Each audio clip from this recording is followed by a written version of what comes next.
Welcome to Spirits Podcast, a boozy dive into mythology, legends, and folklore. Every week we pour a drink and learn about a new story from around the world. I'm Amanda.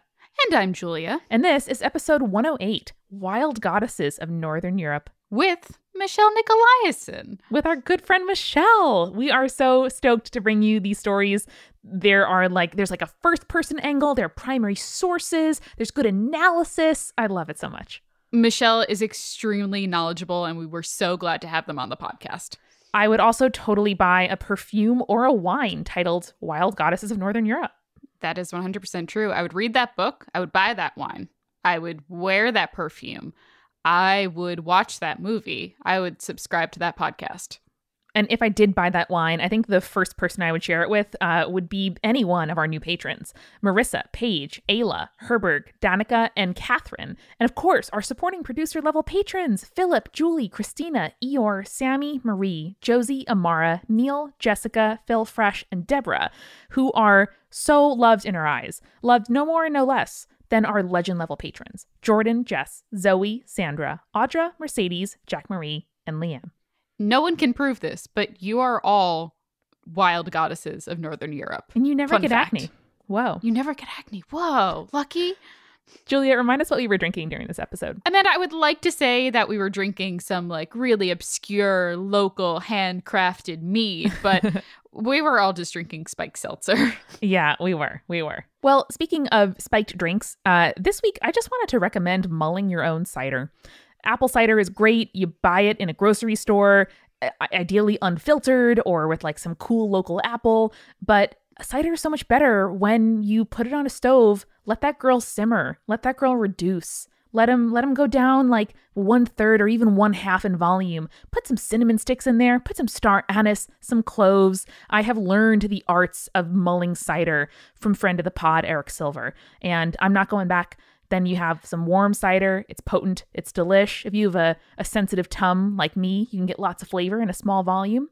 Put some whiskey in there. Have a good day. Fun fact, listeners, if you wander into Amanda's apartment during the wintertime, one, please tell her that you're showing up beforehand. It's only polite. I'm very skittish.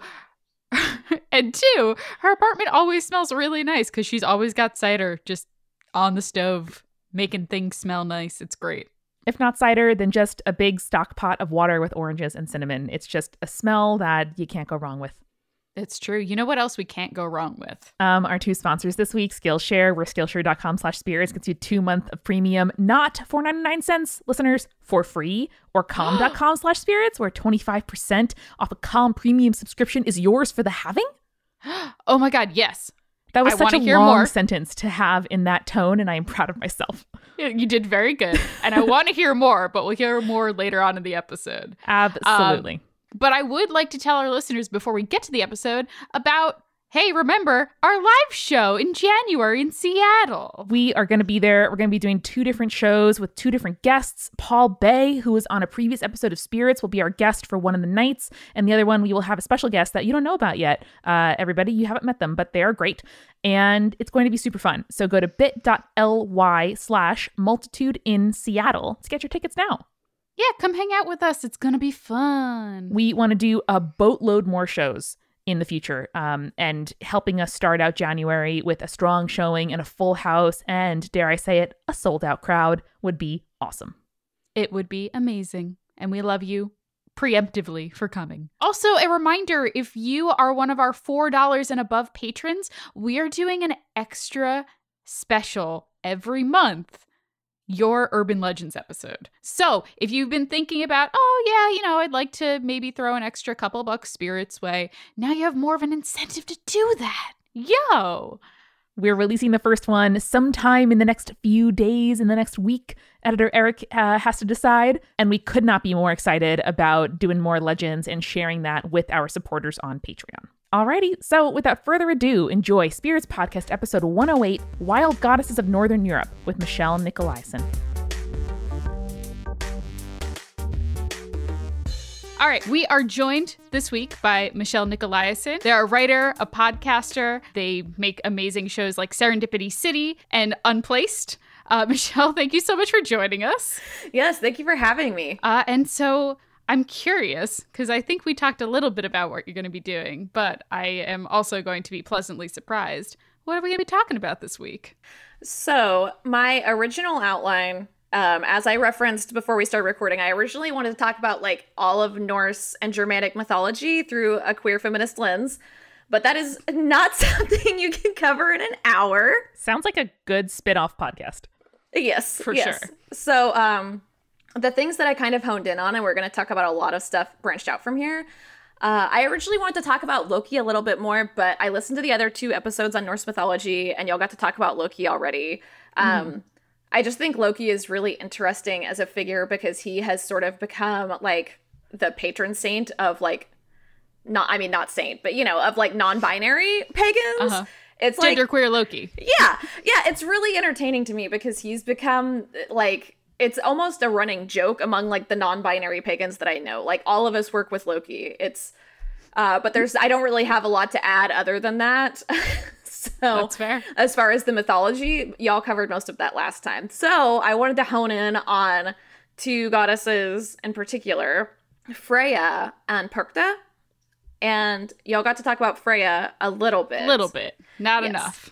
Yes. So Freya is associated with a lot of different things, but she's a really interesting figure to me because she tends to get sort of like patriarchy washed, I guess.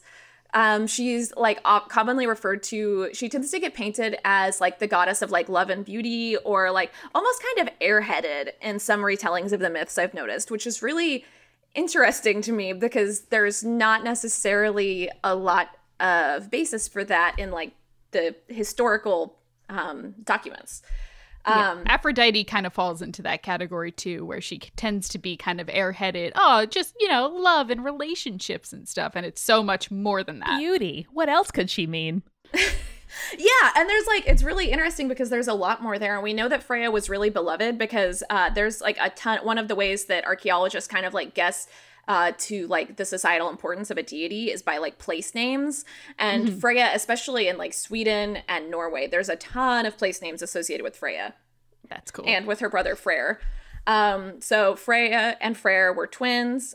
They were part of the Vanir, which is like this other tribe of gods that kind of like joined with the Aesir. Freya, Freyr, and Njord are the main ones. So Freya is associated with the animals in particular that she's associated with are like cats or lynxes. There's a couple different varieties with all of this because, stuff changes over like 2,000 years when the myths are being told. So tends to happen. Yeah. It's the longest game of telephone.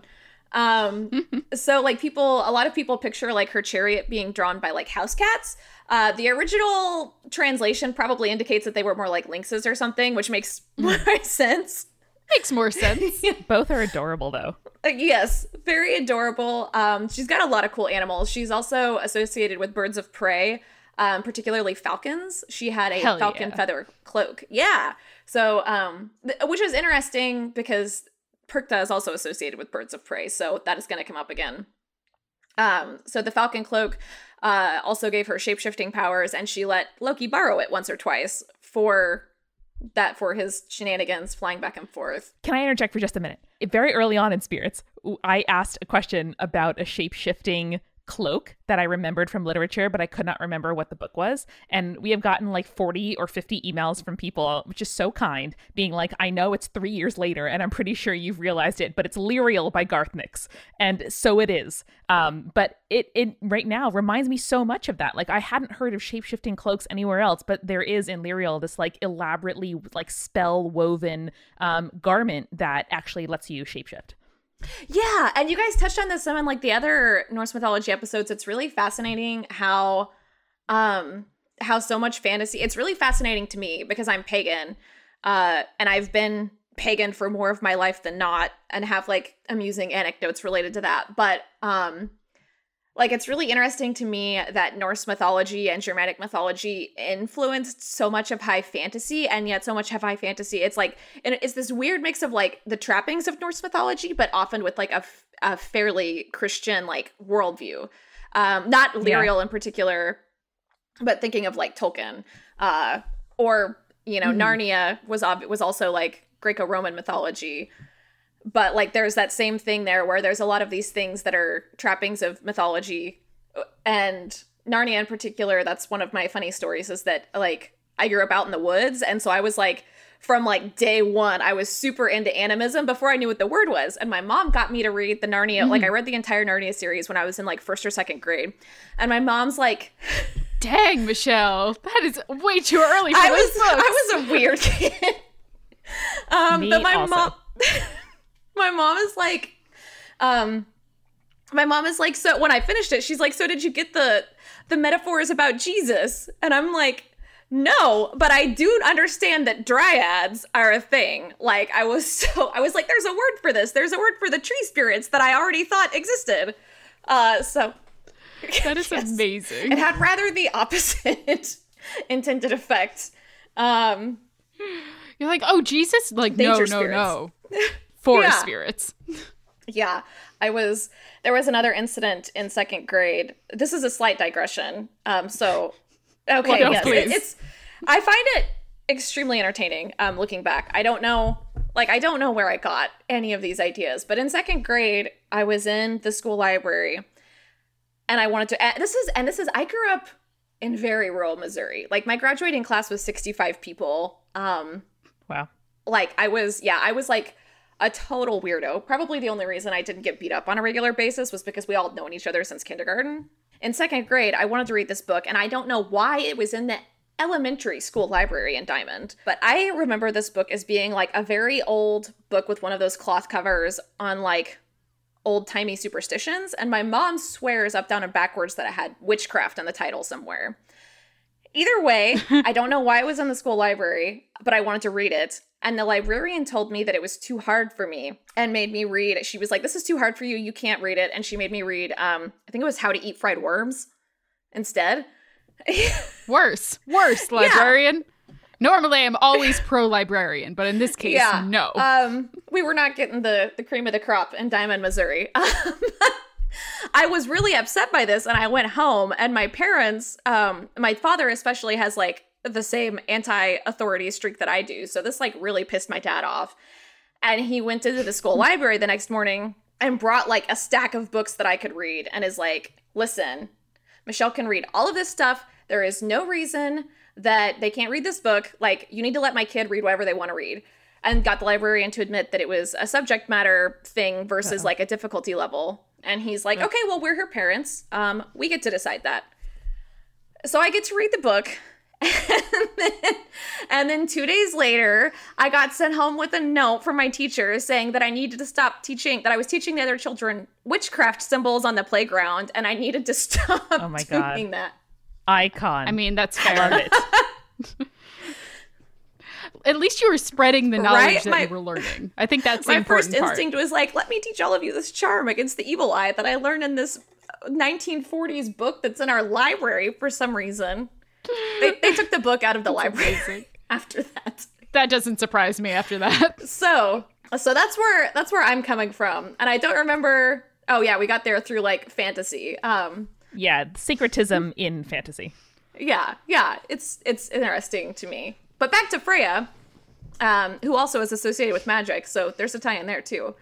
No, but one of the things that gets like whitewashed a lot with Freya is that she has a lot of war and death aspects. Yeah, so there's the best part. So a lot of people associate her with the Valkyries because one of her epithets is Valfreya, but there actually isn't necessarily a whole lot of scholarship to support that because the Valkyries were like considered servants of Odin, and so Freya's stature was higher than that. So there's a stanza in Grimness Mall that says, that's about the worlds, which y'all discussed before, and it says, Folkvang is the ninth, and there Freya arranges the choice of seats in the hall.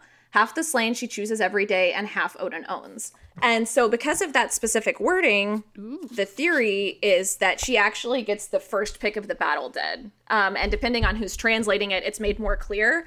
But like because of the way that her name comes first and the specific nuances of that like word that is used for Odin choosing, it's thought that she like actually gets the first pick of the battle dead.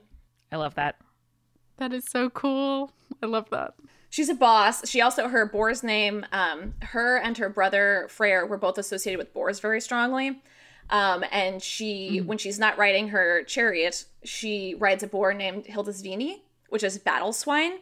Battle swine. Oh. Yes. And I don't know. I know that there are parts of America that have wild boar, but like when I was reading this, I was like, that's an odd image. And then I looked up pictures of like European boar. Oh no. They big. Yeah. They big boys. They're closer to hippos than to like piglets. Absolute fucking units. Yeah. They're large. And so like very intimidating picture of Freya like riding into battle on this like giant fuck off pig with a spear. With big old tusks, I imagine. And boars were also associated with warriors in Norse mythology. So we hear about the berserkers as this like specific class of warriors that would go into like, basically like the idea was that they would be like blackout raging on the battlefield. There are various theories. It's like all extremely under contestation. You know, everyone likes to be like, oh, this person was on shrooms when looking at archaeology. I mean, listen, it happens more often than so like not. there are some people who think that they were consuming substances, like particularly like psychotropic substances before going into battle to like psych themselves up. Sure. Which has a history in several cultures around the world. That's not like totally out of left field. Yeah. It's one of those things where it's like, it's not totally out of left field, but people are a little hesitant to like fully jump on board it. It's interesting because berserker, I forget what the second half of the word translates to. It might just be warrior, but it's like berserker is like the bear warriors. And then there was another group that was specifically associated with wolves and another group that was specifically associated with boars. So there are like some theories that the group of warriors that was specifically associated with boars might have been dedicated to Freyr and or Freya. And there's a fair amount of lore saying that like her hall was dedicated not just to like the women and children who worshipped her, although again, not that women could not be warriors in ancient societies, because we have found a lot of the assumptions on that were wrong in the last couple of years, as often are. Yep. So yeah, so there's like this whole war side of Freya that gets completely washed over because people are like, oh, love and beauty. That's cool. Just that, apparently. Women aren't worth anything else. So like the other interesting thing is that she was particularly associated with Seid magic. I don't know if I'm saying that right. I've seen a bunch of different pronunciations. It's spelled Seidhr, or sometimes it's the funky D that you get in Norse. I don't know the word for it. The D with the line through it. Welcome to Spirits, Michelle. Welcome to Spirits. We don't pronounce anything right. It's hard. And we get so many emails. When you're drinking. That's the idea. 100%, Yes. my friend. 100%. I am like 1.5 drinks to my alcoholic seltzer water. Is it the White Clam one? That's my like summer drink of choice. So bravo. They're just really good, and I'm allergic to everything, and they don't have anything I'm allergic to in them. So, there we go. What more can you ask for? It gets you fucked up, and you're not allergic. My hangover to it. won't be any worse than it absolutely has to be. There we go. So I've heard it pronounced as like seed magic, or people leaning harder into the R like seeder. I'm just gonna say like seed because my pronunciation's just gonna get worse as time goes on. This is one of those areas again where there's not necessarily a lot of hard lore, and a lot of what we do have, a lot of the sagas and specifically the Eddas were written by Christians, which undeniably had some kind of influence on it. So how are those books contextualized, like the sagas and stuff? What are the texts that we're looking at when we look into them for evidence? Yeah, so the main thing that people are looking at are the Eddas, which I believe are like the older and the younger. There's two separate groups of the Eddas, and one of them is like written in verse, and one of them is not, if I'm remembering right. Gotcha. Please don't at me. I've read them all, but I've been a pagan for like 20 years, so... So if I fuck up, it's not because I don't know, it's because I knew and then I forgot. But listen, that's like, I've read the Bible a lot of times. I can't quote you Bible verses. Yeah. I'm sorry. I'm reading for content, not for exactly. like Yeah, quotation. so it's like when you're, especially like coming at it from paganism, it's this really interesting mix of looking at things like the Eddas and the sagas. So the sagas are usually oriented around like a semi-historical figure. So they're like the tales of this one warrior, this one king, but they have hints in them as to like everyday life. So a lot of times you can like glean little bits and pieces of like, oh, okay, so this is how they worshipped because of the way it was written about here. The Eddas were written by Snorri Sturluson, who was an Icelandic monk, in like, I want to say it was 1100-ish AD. And he was a Christian monk who was, at least his reason given for writing all of this down was that he wanted to save the literature because he thought it was like beautiful and should be preserved. Thank you, God, for monks. Yeah, right? Like, sometimes they do good shit. Well, and Iceland in particular is a really interesting case because Iceland avoided the forced Christianization that a lot of Europe had. So a lot of the rest of Europe was converted by sword point or via extreme political pressure. So the setup is that this queen, whose name I'm going to have in just a second, this woman, of course she gets written down as Sigrid the Hotty because she wasn't taking any shit.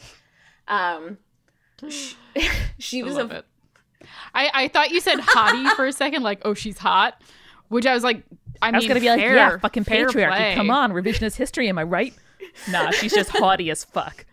Right. But it's very good though, because so there's a bunch of stories about her. People aren't actually sure if she was like a historical figure or if the stories are like kind of clumping together a bunch of people.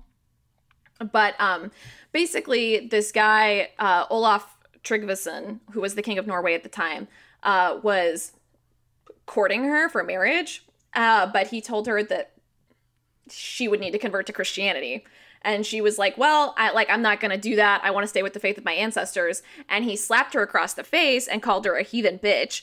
And she told him, this may someday be thy death. And then proceeded to create a coalition of his enemies and started married with his, like, allied with his enemies, created a coalition, and then, like, started a war and got the guy killed. So, hey, that's the most amazing thing I've ever heard in my entire life.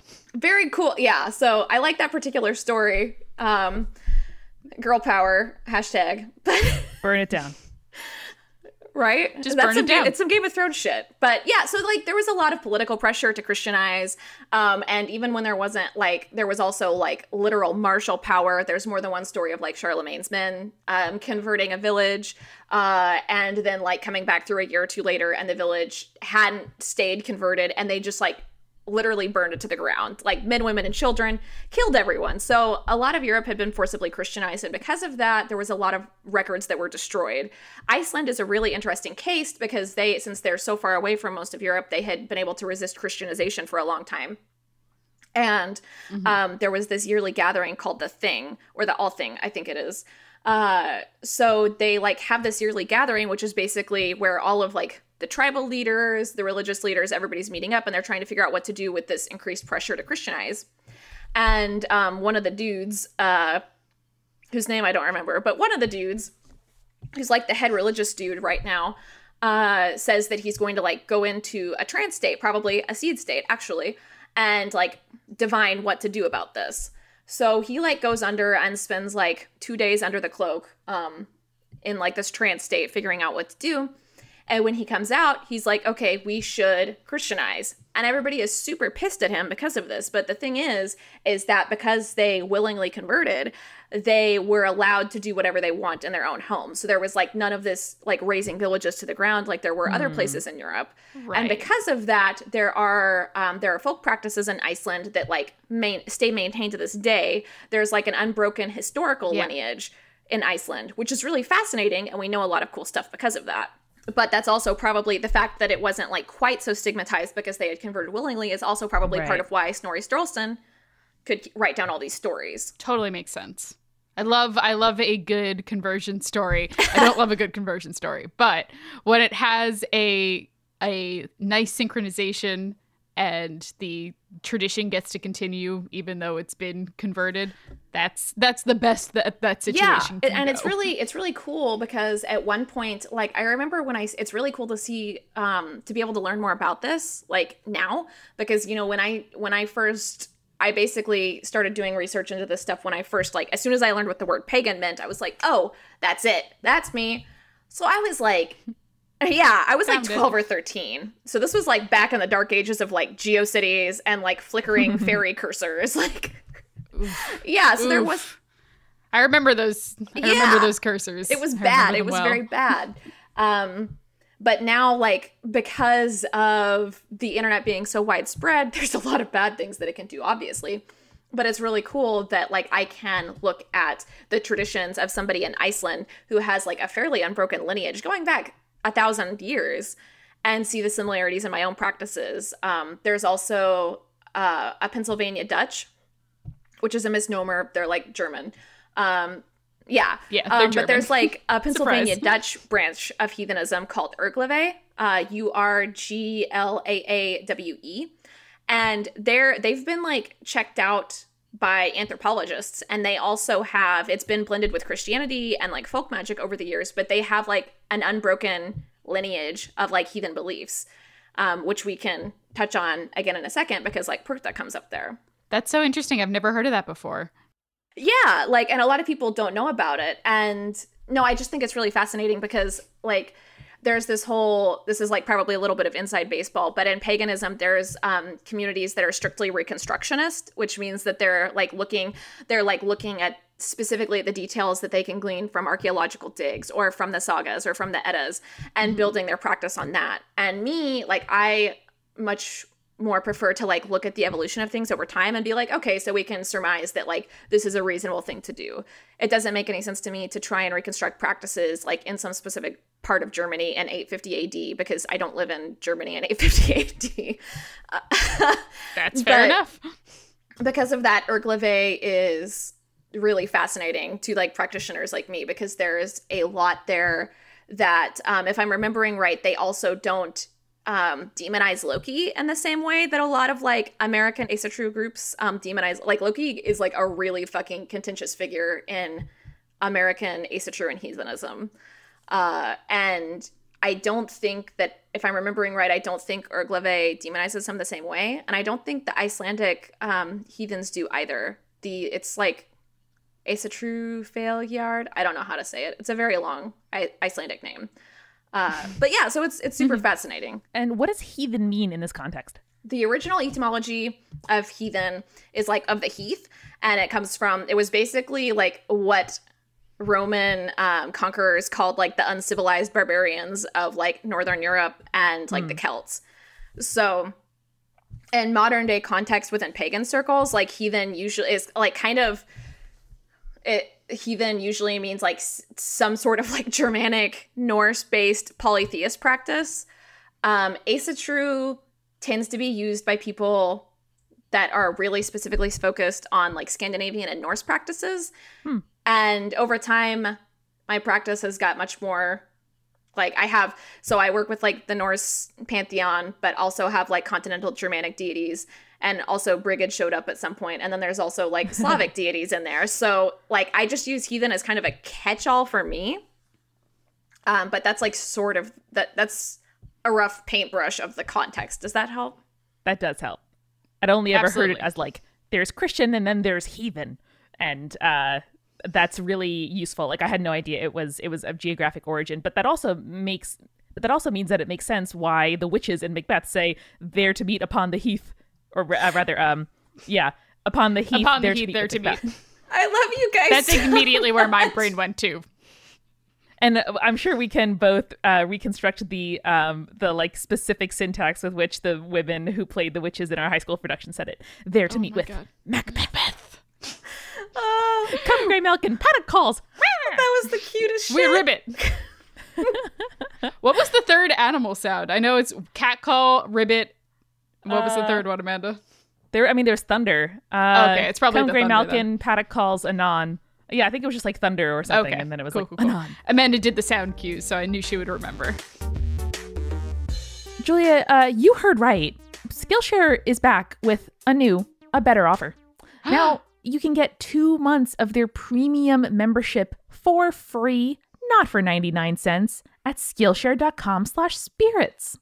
You know what? It seems like there's no reason why you shouldn't go to Skillshare.com/spirits to sign up now. But Amanda, tell me about a class that you enjoy from Skillshare. Yes, I I really like using Skillshare to learn things that I never thought I would learn. Like if I were the kind of person who went to community college classes for funsies, which I would love to do, frankly, this is the kind of stuff that I would do. And so this week I checked out the Fundamentals of DSLR Photography class. Now, as a former YouTuber, like everybody else, I got a DSLR camera in the late aughts, and I feel like I never really unlocked its potential. And my sister lives in Hawaii now, so I lent her my camera to enjoy like her new puppy dog and the cute sights and all the stuff that she is seeing there. And then I was like, damn, wait, I want to be able to compete and also to give her good advice. So I checked out that course and I really enjoyed it. Oh, that sounds amazing. That is so cool. And the best part is, Amanda, you did it for free. I did, because I went to Skillshare.com/spirits and signed up for 2 months of free premium membership. Now, Skillshare has over 25,000 classes. They are an online learning community for creators, and it's somewhere that you can fuel your curiosity, your creativity, and also your career. So whether you want to improve or learn a new hobby or help you learn stuff that will help you look good at work, Skillshare is the place to do it. That is amazing. And again, that is Skillshare.com/spirits for 2 months of free classes. Learn some stuff. It's real nice. That should be their tagline. Learn some stuff. It's real nice. Do you know what else is real nice, Amanda? Is it putting really nice whiskey in your mulled cider and being like, damn, these tastes are meant for each other? Yes. If you're you. Not for me, though, because I don't drink dark liquor. No. But if you're like me, being not stressed is real nice, which is why I love Calm. Oh, Calm. Even the name makes me go, Yeah, they are the #1 app for sleep, meditation, and relaxation. And Calm gives you the tools that you need to live a happier, healthier, and more mindful life. who couldn't use that? Who couldn't, really? And just 5 minutes of Calm can change your whole day. Trust me, I have done it before. I like being calm because of Calm. So you, like me, listener, could head to calm.com/spirits and get 25% off their premium subscription, which includes hundreds of hours of premium programming such as guided meditations for anxiety, stress, focus, relationships. They also do a brand new meditation each day called the Daily Calm. It is really nice. It's a great way to start your day off. And Julia, if you want some help ending your day with a lovely sleep, let me tell you, the new holiday, like Christmas train sleep story absolutely rocks. That sounds so I only nice. made it through I'm gonna half of listen it to last that night, but I'm going to listen to the other half tonight. I'm totally going to listen to that tonight. That sounds incredible. And if you have kids, they also have sleep stories designed for children as well. That's just wonderful. I love that. So for a limited time, Spirits listeners can get 25% off a Calm premium subscription by going to calm.com/spirits. This includes unlimited access to all of Calm's amazing content. So you can get started today at calm.com/spirits. Thanks, Calm. Now, let's get back to the show. Michelle, before we dive into the Norse goddesses you're going to tell us about, can you let us know like why these are significant to you and why this is a topic that you know so much about? Yes. So I have been pagan for more of my life than not, which was really interesting since I grew up in very rural Missouri.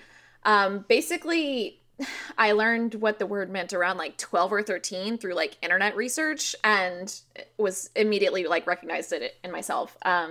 So What about it appeal to you? So there's originally, I think the thing that appealed to me most was the animism, which is the word for like believing that everything has some kind of a spirit, like not necessarily thinking that trees are like sentient creatures, but thinking that there is like a kind of a life force there to be respected, which sounds really hippy dippy.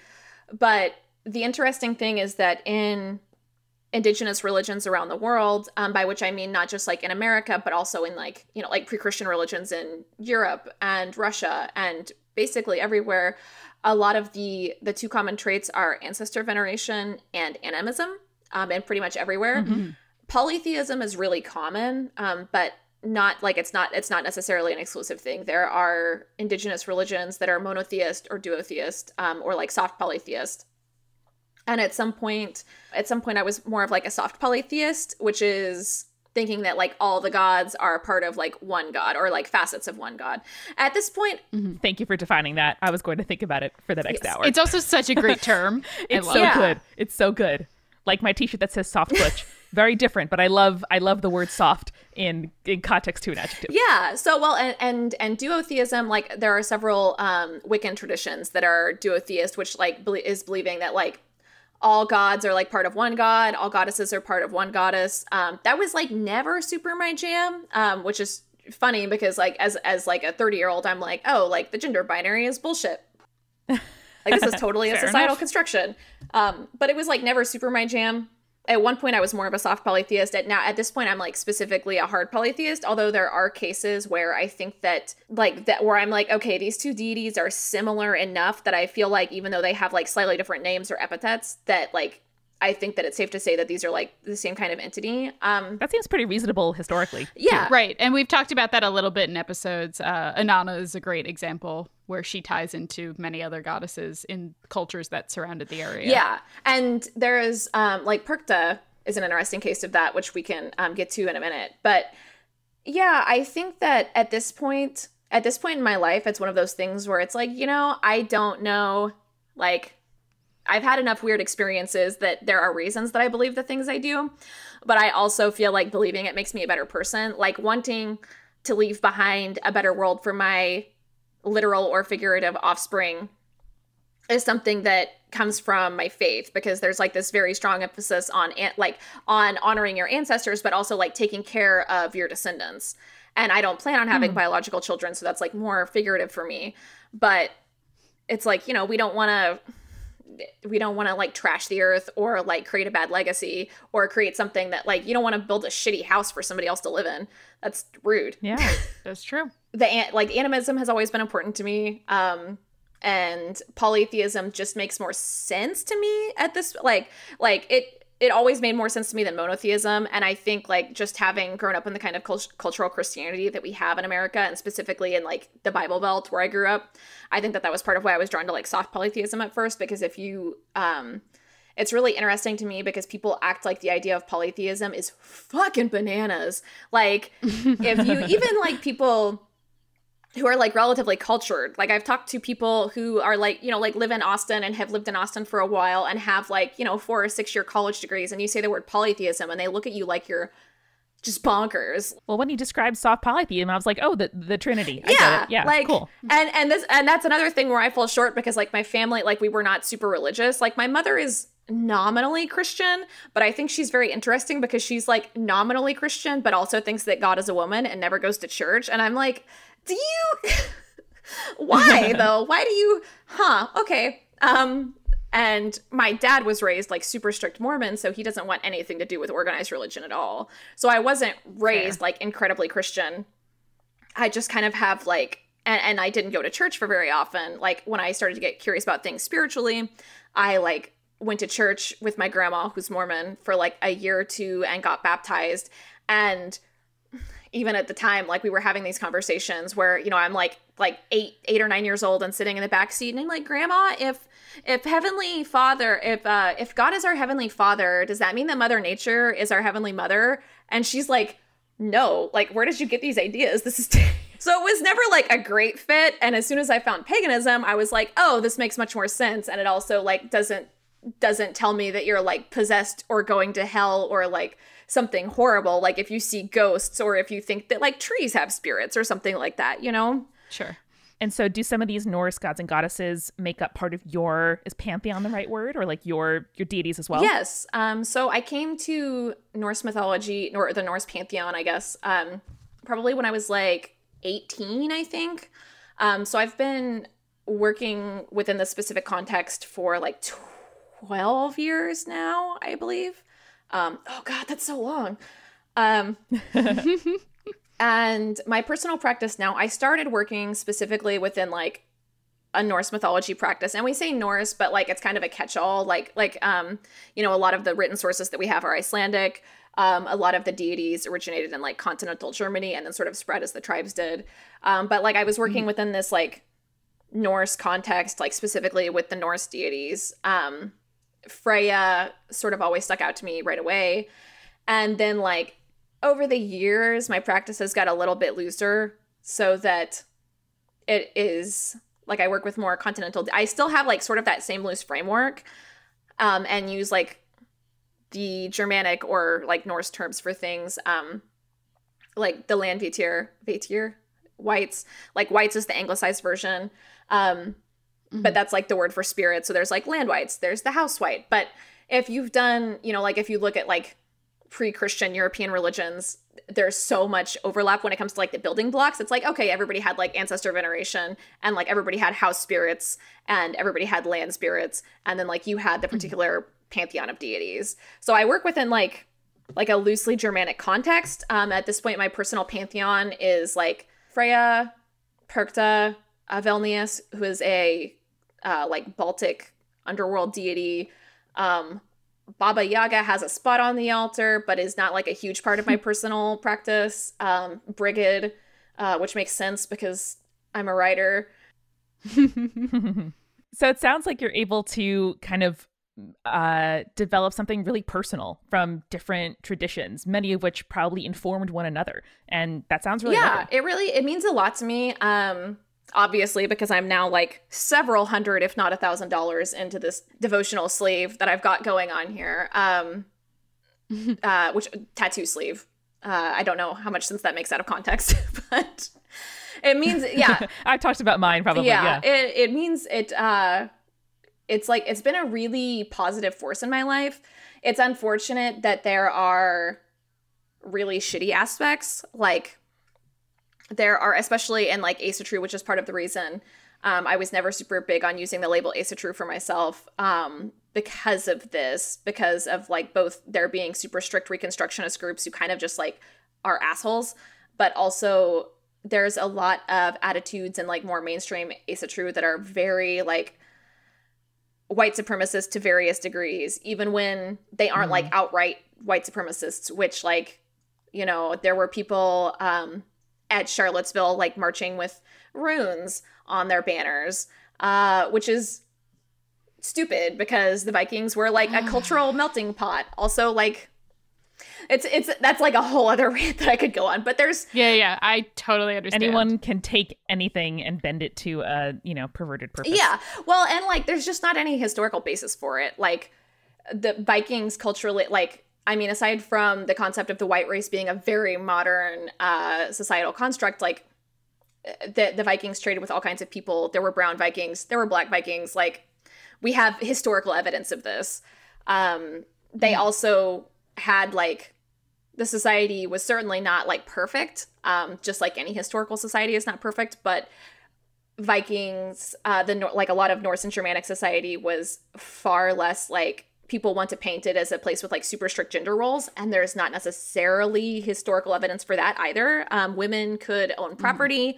They would manage the land when like husbands were gone fighting. They could also be warriors, as we have recently learned. There were women warriors, or possibly what we would like modern day called like transgender male warriors, words. I'm reading a book right now called Caliban and the Witch, which is by this Italian scholar called Silvia Federici, about how like the study of capitalism and the study of like women's rights over time like cannot be taken apart. I talked about this in a recent episode as well, a la like the universal basic income. But this work from like I think 1972 or something starts out mentioning that like feudal society was much better for women. Like there were no gendered labor. Women can own property. They can give property away. They can like decide how to invest the goods that they harvested, and it was only when some people's labor started being assigned a monetary value that this like idea that there's like rigid, like literally God-given gendered work roles and only one of them earns money, that comes into play. Yeah, it's like it's really it's like, I mean, it's horrifying, but it's also like almost kind of funny how people, because, you know, with the tomb goods, like the way that people originally decided like, oh, Viking society had like an extremely strict gender role, was they're like, oh, well, all of these tombs must belong to men because they have spears. And then they go back and look later and like, shocker, not so much. Like, but women could get divorces, like I believe for any reason. I would have to double check that. But like, if you were being mistreated, or like if you were cheated on, like if you were like cheated on and unhappy about it, you could get a divorce. And you were like entitled to property rights for that. Especially if like for the time it was like a fairly egalitarian society. And there are some accounts that are particularly interesting. I mean, obviously we have like Loki, queer icon, but like there were some accounts of that sort of like, they seem like they're euphemistic for some of the priests at Freyr's temple, being like non-gender conforming. Like, don't know if that's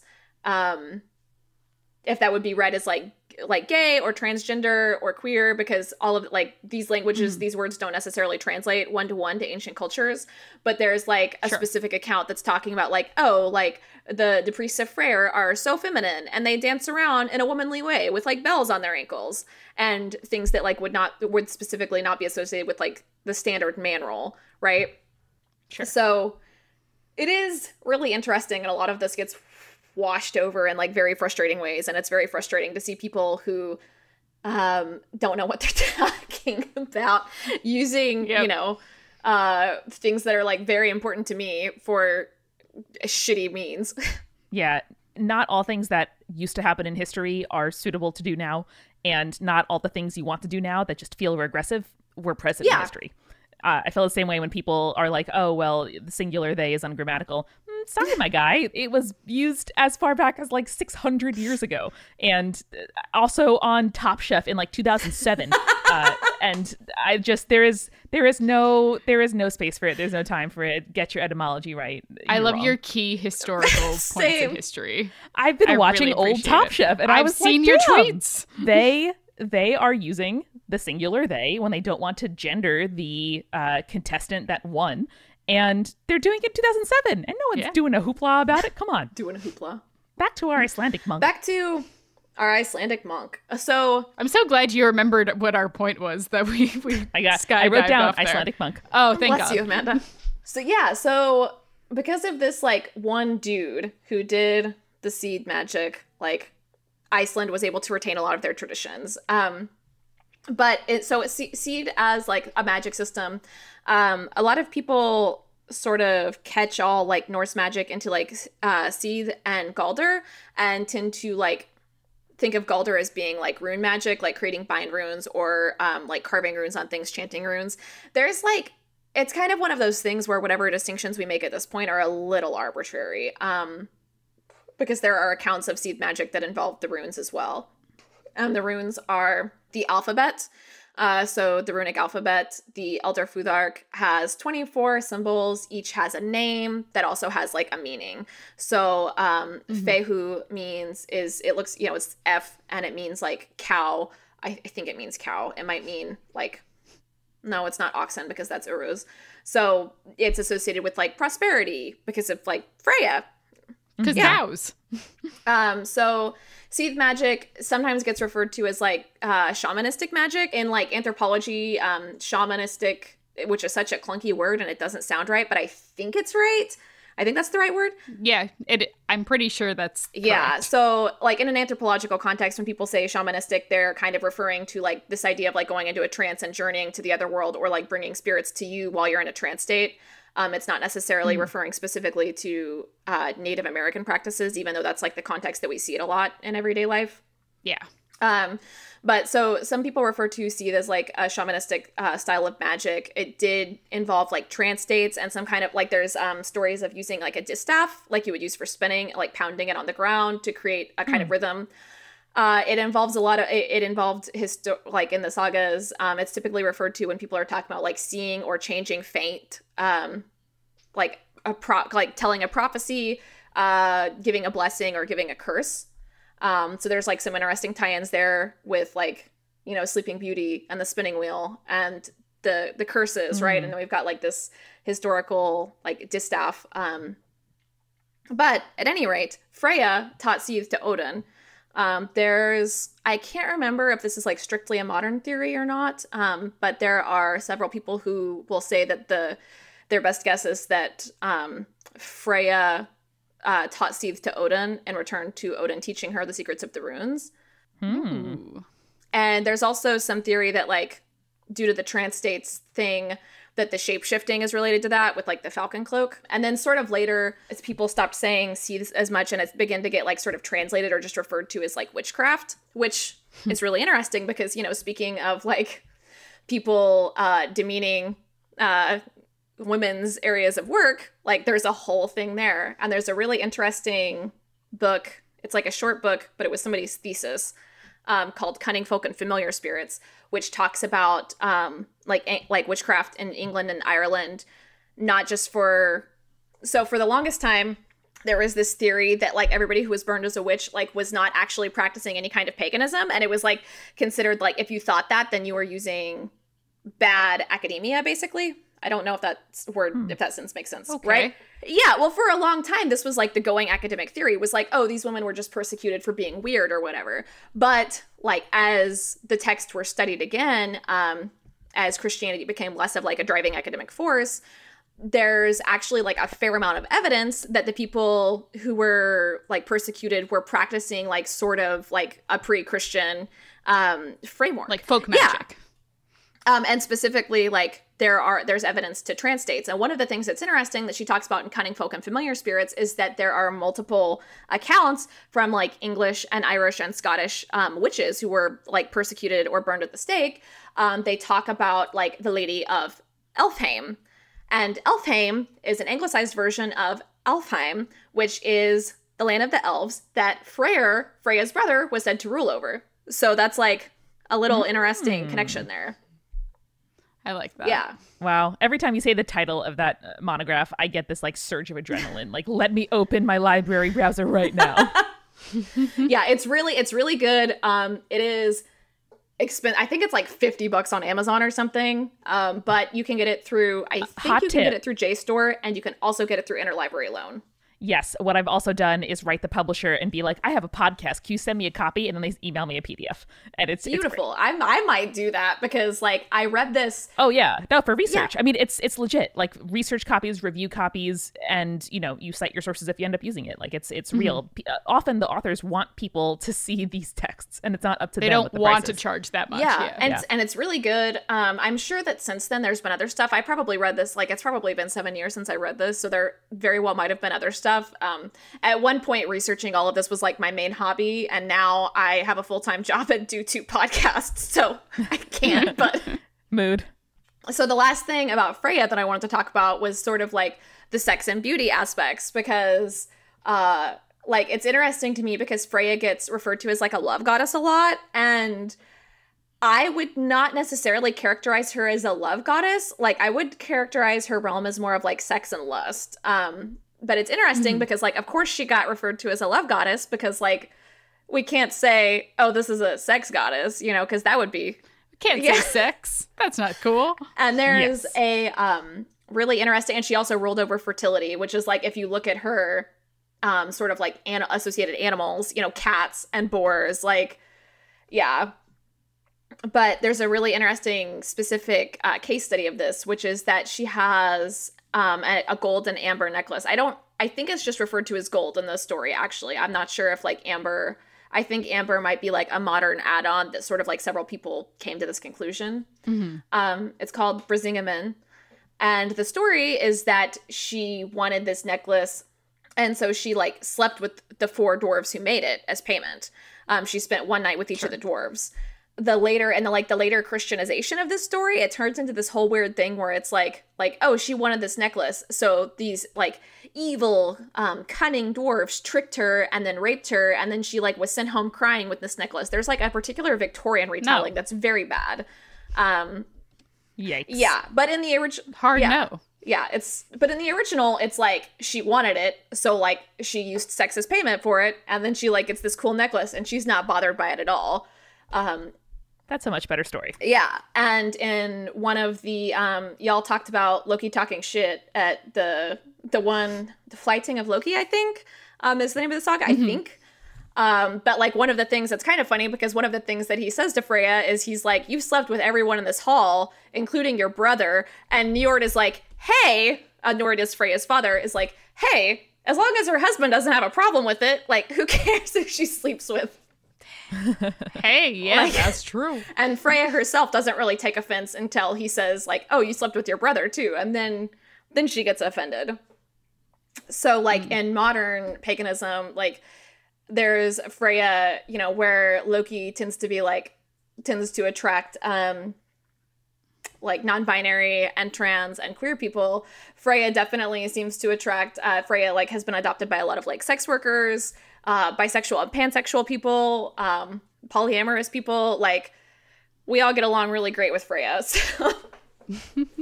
She's got a lot of the bases covered. I mean, like, you know, what can you argue with? You have like magic and death and fighting and sex, like powerful femme going after what she wants. Hard femme top vibes, like headcanon accepted. Yes. The other kind of scary goddess that I wanted to talk about was Perchta, who is also, there's a couple of different variants of her name. So we have like Perchta with a P, Perchta, or Berchtha with a B. Also Bertha or Percht. And she's like a much more, where Freya is mostly Scandinavian. Perchta is much more continental.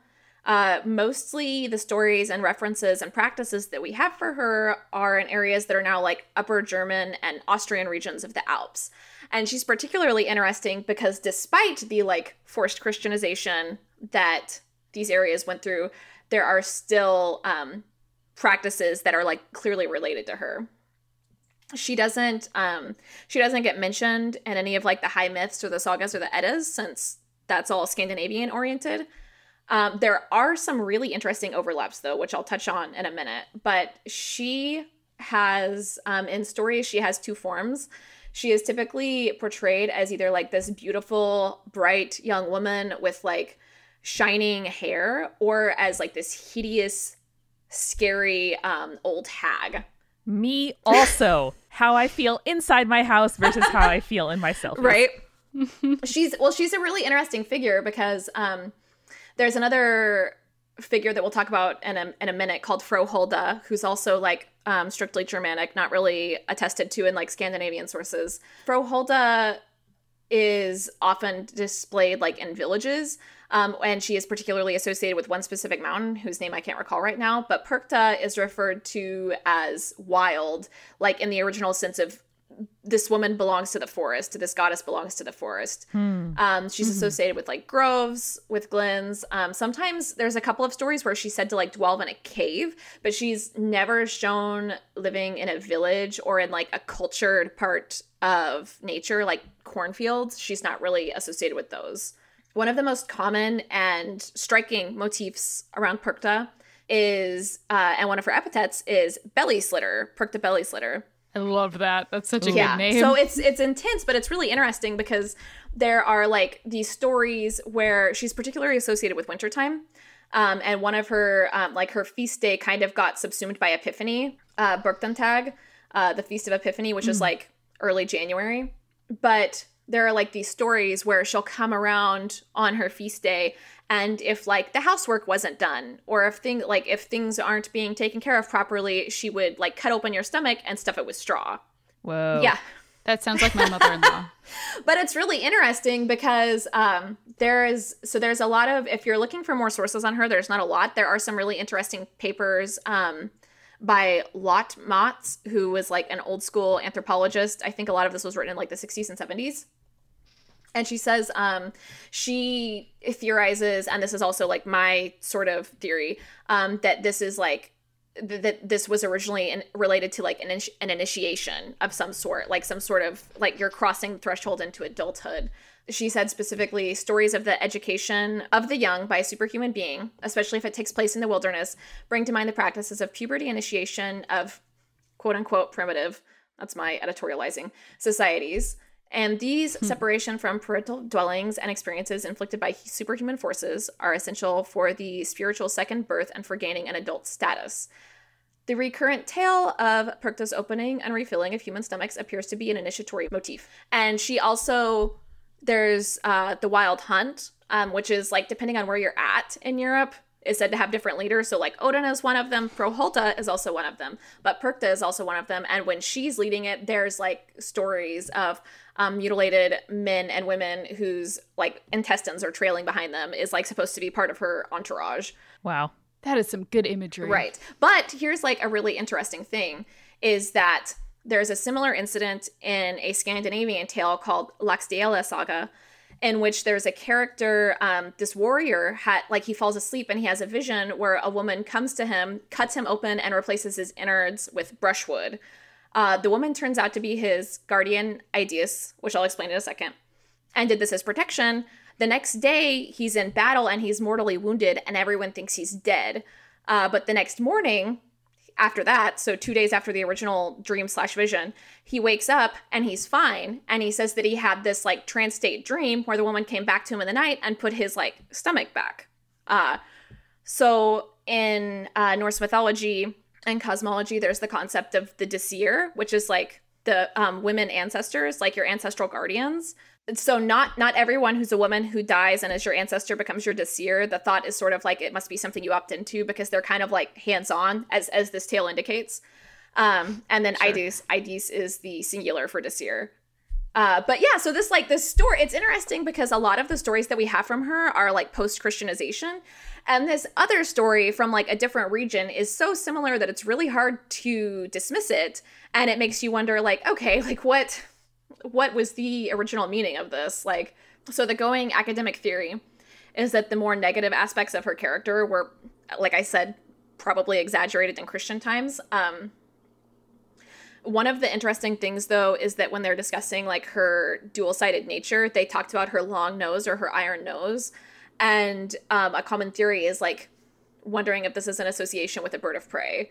And there's no, I don't believe that there's any actual folkloric evidence for this, but I personally associate her with barn owls or other birds of prey. So to me, that rings true. But it's really interesting because she seems like this, you know, based on like the really common story, she seems like a totally terrifying figure. But the medieval church had a really hard time getting rid of like her worshipers.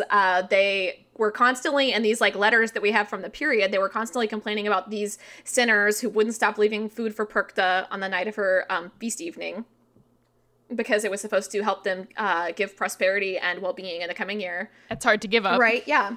And there's like another specific complaint of people who would rather chant of Domina Perchta than say their prayers to the Virgin Mary.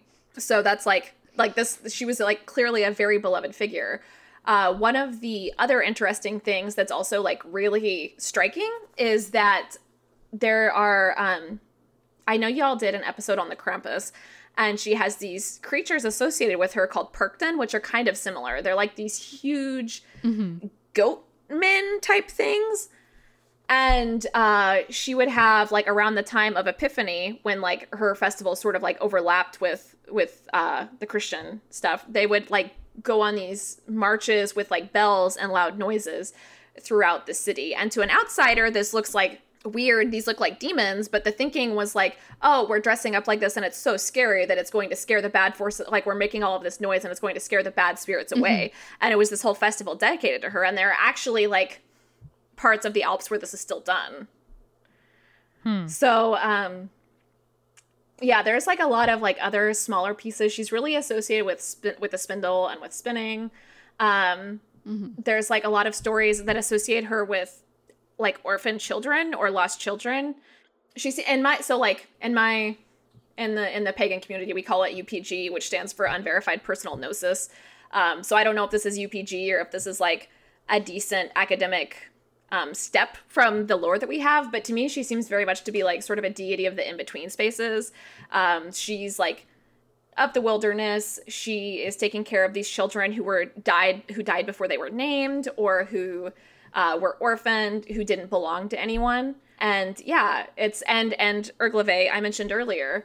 A lot of people, when reading the sources, so I mentioned Froholda a couple times, who's sort of a similar figure, but we don't have enough time to like fully dig into her. But she's also really interesting. But to me, they always gave off really different vibes. And it was one of those things where I'm like, I don't know if this is my personal feelings getting in the way with like the academic sources. But one of the things that I think is very interesting is that the existing Ergleve practitioners do not think that Perchta and Froholda are the same. They have them as two separate entities in their practices. Sounds like your instincts are pretty spot on. And is kind of establishing like context and provenance almost an important part of like your vetting process? Yeah, at this point, it's been a while since like anyone new came.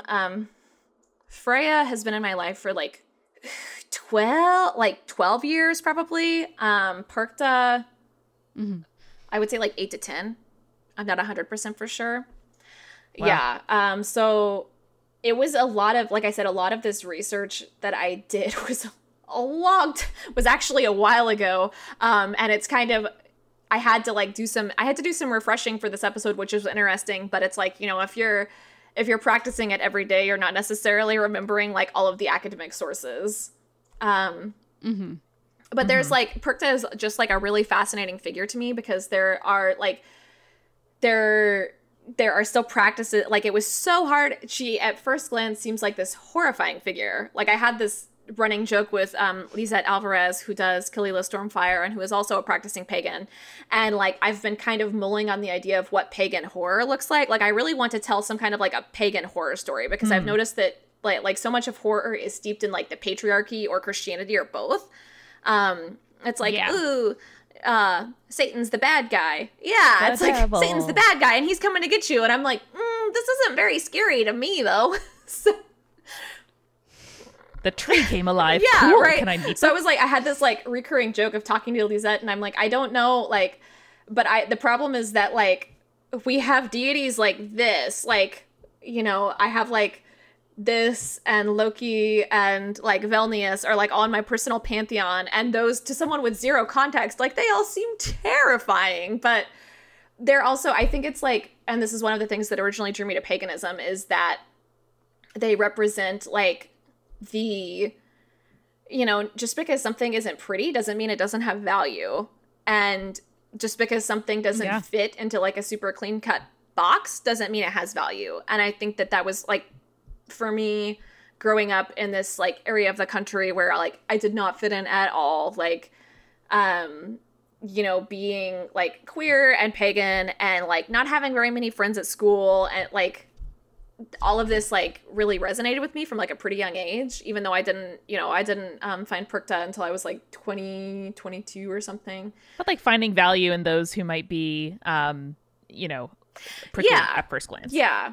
And I think that, and it's one of those things where it's like, I don't know, it's sort of like a chicken or the egg conundrum. It's funny, actually, because I joke about how, like, I don't want to hang out with Odin because Odin is terrifying. And, like, in the pagan community, Odin has a reputation for, like, putting his people through the fucking ringer. And I don't... Well, given his stories, that doesn't surprise me.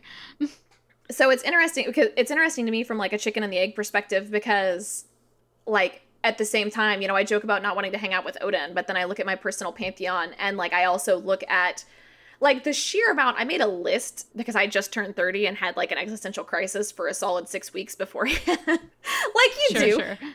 That seems pretty speedy. Good job. I work through it fast. All things considered. It's very efficient. But like the sheer amount of like major life events that I had in my 20s, it's like, oh, like maybe it's a good thing that I had like an initiatory goddess like in my like personal team of like people to, not people, but like entities to like come to and be like, please help. Well, maybe the plot of your horror movie is that people think that there's a monster, but actually that monster is their god or a deity here to help, and they have to look past their first impression. I think it's the horror was societal conditioning the whole time. All horror stories, spooky, too real. But yeah, so like that's like sort of skimming the surface of Perchta. There's like more to get into. There's some interesting possible connections between like Froholda, like we talked about. Also Walburga, who was like, it's super unclear whether she was originally a goddess who was turned into a saint, or if she was a saint based on a goddess. Kind of like a Brigid. Yeah, it gets Saint like Bridget. real confusing. But that's Perchta. I personally like celebrate her towards like the first week of January, like after Yule, first week of January-ish. And her and Freya are both near and dear to my heart, even though they certainly have their scary aspects. For sure. Michelle, thank you so much. This was such a great episode. We really appreciate having you on. Would you like to plug your stuff? Yeah. So I'm a writer and a podcaster, like we said at the beginning of the episode. I do Serendipity City, which is an alt 1920s actual play. Very beautiful. Yes, gay, anti-capitalist. Woo. You called? Right? And then I also do, I created Unplaced, which is beautifully acted by Cole Burkhart. It's a story about a woman who wakes up one day to find out that no one can see or hear her, and everyone she knows is like slowly forgetting about her. In many ways, it is a story about mental illness and queerness. We are working on season 2 right now and hope to be debuting that soon. Oh no. Amazing. Beautiful. Can you tell us season 2 is available now, just in case that's when this comes out? Yes. And season 2 is available now, actually. Yay. There we go. It will be true at some point. Hopefully. At some point. Writing is so Beautiful. hard. Writing is hard. All right, Michelle, thank you so much. And remember, listeners, to stay creepy. Stay cool. Thanks again to our sponsors, Skillshare. Skillshare.com/spirits will get you 2 months of premium for free. And Calm. Calm.com/spirits gets you 25% off a Calm premium subscription.